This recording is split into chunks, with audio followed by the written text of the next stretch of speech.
There guys, in today's video we're going to be looking at part 44 or part number 44 from our flat parts, the intermediate ones. But before that, let's have a quick intro first.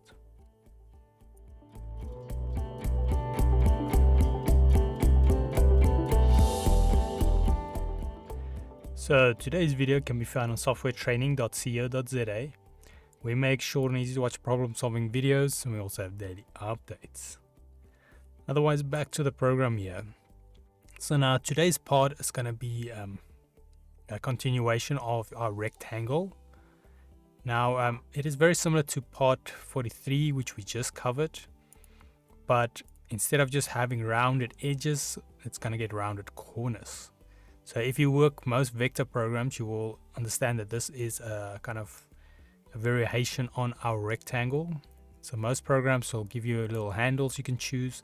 So after you make your rectangle, you can just round in the corners as much as you want. But yeah, so otherwise, if we go to the part, we go to P44 for part 44. If I zoom in here on the little preview, we'll see we get three little options.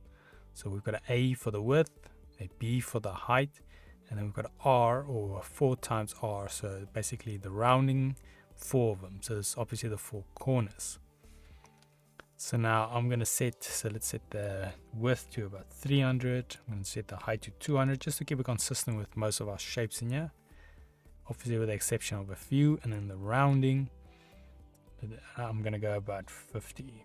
And obviously this is going to vary depending on your actual needs of your design. But this is just for the sake of the demo. Then I'm going to leave the name the same, go OK, so we can see a little preview, and then we can see a nice little preview here. Now obviously some things to keep in mind with the shape is obviously your roundings. If you set them too high, it won't finalize the job, so you won't be able to do anything with that. Then obviously also the higher it goes, eventually these corners will round into each other, which will make it look like part 33. So you can say this is in many ways also an advanced version of part 33. So you can actually create that shape in many ways with this shape. But this one can also have flat edges on your left and your right, which is convenient. So I'm just going to keep this shape the same as what it is here. I'm going to put it quantities 1, add, and then we add this to our canvas. And there we go. Now we've got a rectangle with rounded corners.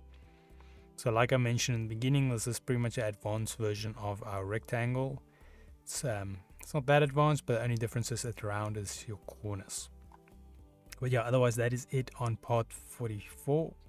And then if we had to go here to softwaretraining.co.za, you guys will notice we've got a variety of different softwares we do cover, and you can also isolate your search on the top right. If you do not, however, find the training videos you're looking for, just simply go here, request a training video, fill in the mini form, and then we'll do our best to try and make that for you. But otherwise, thanks guys for watching, and cheers.